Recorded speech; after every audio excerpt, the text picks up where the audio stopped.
Our next question is for Shayla. What are some ways we can pray for our husbands or future husbands now? I actually love this question because I prayed for Nathaniel before we even met. He came down because his brother was at Heritage, and I saw him and I was like, oh, he's pretty cute. And then he kept coming down, and he was getting in church, and he had a good work ethic, and he just got cuter because of all those things.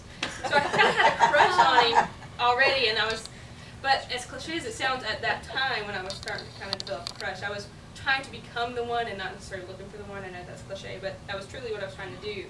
And I remember thinking, like, I would just start thinking about him, and I was like, okay, God, I'm trying to work on me right now. I'm trying to let you work on me, but I really like Nathaniel. If there's any possible way this could work, let it work. If not, let me be content with whatever your will is. And if he would pop into my mind sometimes, I would just say, Lord, I don't know what he's doing, if he's making decisions today, if he's working today, just keep him healthy and help him make right decisions. And but I think it's important when you're praying for your future husband to truly make sure you're praying for the will of God. There's a lot of promises of God, but not one promise is you'll get a husband by 21. That's not a promise of God. We want it to be, but it's not necessarily a promise. He doesn't say, okay, by this time you're going to have a husband.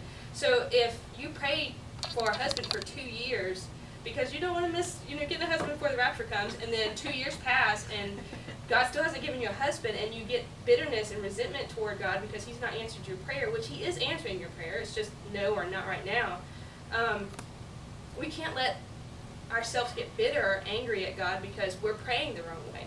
We've got to pray that we're approaching this truly wanting the will of God. So I think it's important that we approach it right first before we even pray about it. Make sure we're truly praying for the will of God. And secondly, I think this is pretty basic, but definitely pray for him spiritually. That would be my number one prayer for Nathaniel, even now that he is my husband, because there's a lot of weight. If you do it biblically, there's a lot of weight on him. He is the head of the house, and he's supposed to be.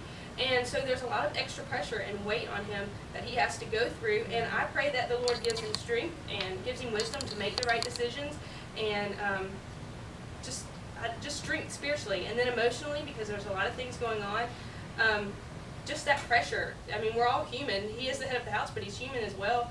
And the emotions, I know they're not as emotional and they don't show it as much as women do, but they're still emotional creatures.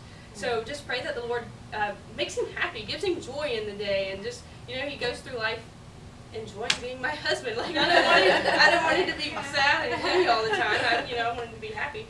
And then financially, before you get married, pray that he's making the right decision and he's not putting himself in a lot of debt. He's not, making unwise decisions. And when you get married, of course, you still pray financially that he makes the right decisions. And then physically, pray for his health.